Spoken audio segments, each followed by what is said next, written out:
Hey you guys, it's Naya, your local girly gamer here. I hope you guys are ready because today we're going on an adventure in a blimp and getting into one of my favorite childhood games. Poptropica is a children's online role-playing game developed by Pearson Education in 2007. In Poptropica, you go from island to island solving puzzles, finding missing items, and some mild platforming to save it from the primary problem. Currently, Poptropica is playable through whole math games, a Steam bundle pack, and on mobile.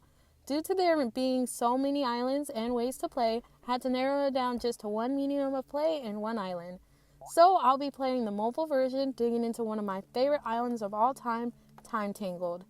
If you want to avoid spoilers for this island specifically, here's your spoiler alert. So without further ado, let's get into this. First things first, you open the game and customize your character for new players or log in and return to your character in our home world.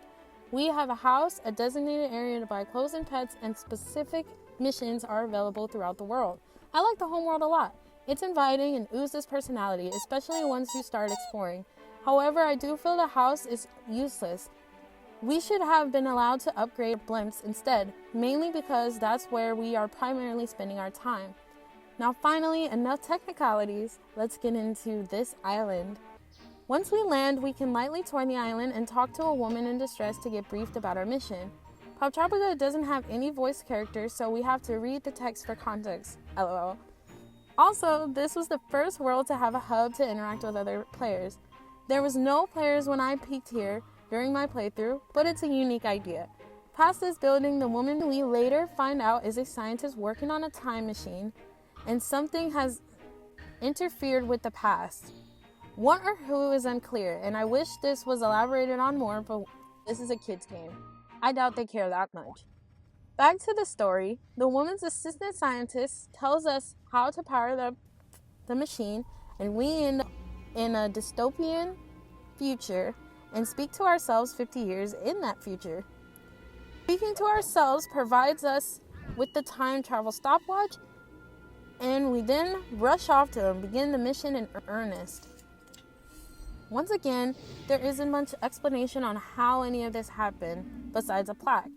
The plaque is also vague and seems to be aimed more at the players. From here, we can start from any of the timelines identified by the characters. Because missions can be a little bit messy to explain, I'll go through some highlights in each of the periods. The Mali Empire had one of the most creative minigames. To get the Declaration of Independence, you have to piece together a photo. The building of the Great Wall of China also gets double highlights for the fun but a little tricky platforming. In the Viking period, I'm 50-50. We have a time limit before it's too dark, or the hazard of your torch going out before getting the golden base hidden at the end of the cave. While a fun idea, the janky controls, specifically on the middle version, made this mission tedious. I failed this mission simply because of a mistouch on screen quite a few times. And I remember also having these problems on PC 16 years back.